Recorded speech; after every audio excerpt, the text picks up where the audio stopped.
আসসালামু আলাইকুম বন্ধুরা, শুভ দুপুর। এই তো দেখো আমি কড়া করে কতগুলো মাছ ভেজে নিচ্ছি। এই মাছগুলো ভেজে আমি বেগুন, আলু, টমেটো দিয়ে রান্না করব।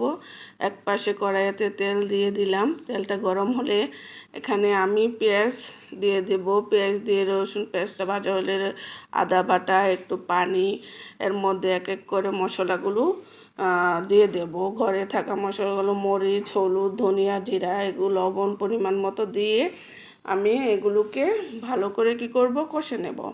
এই তো আমি এক একে সব মশলা দিয়ে দিচ্ছি। তার সাথে তোমাদের সাথে একটু কথা বলি আমাদের প্রিয় নবী হযরত মা ফাতেমা সাল্লাল্লাহু আলাইহি ওয়াসাল্লামের কথা। তো প্রিয় নবী একদিন হযরত মা ফাতেমার ঘরে এসেছিল।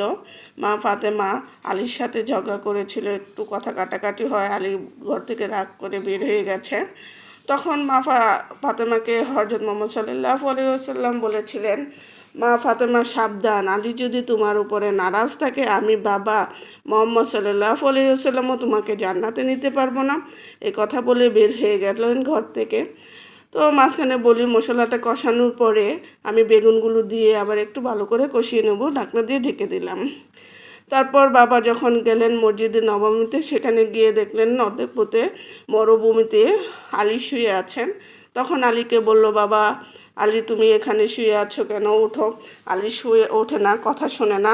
ইয়া আবা তু আব বলতেছে, হে বালুর বাবা তুমি ওঠো। এ কথা যখন আর হুজুর সাল্লাল্লাহু আলীর ডান দিকে যায়, আলী বাম দিকে মুখ করে। আলী যখন বাম দিকে মুখ করে আবার ডান দিকে চলে যায়। এভাবে কিছুক্ষণ করার পর হুজুর সাল্লাল্লাহু আলাইহি সাল্লামে আলীকে টান দিয়ে উঠিয়ে বুকে নিয়ে বলল, চলো তুমি আমার সাথে। তো বাড়িতে গিয়ে আলীকে খাটে ডান দিকে শোয়ালো, হুজুর সাল্লাল্লাহু আলাইহি সাল্লাম মাঝখানে শুলো এবং মা ফাতেমাকে বামে শুয়ে সে তখন হুজুর সাল্লাল্লাহু আলাইহি সাল্লাম আবারও মা ফাতেমাকে বললেন, হে মা, তো আমি তোমার বাবা হলে কি হবে, যা তুমি যদি আলীর সাথে বেয়াদবি করে, আলী যদি একটু কষ্ট পায়, তাহলে তোমাকে আমি জান্নাতে দিতে পারবো না। হে মা বোনেরা সাবধান, স্বামীর সাথে বেয়াদবি করো না।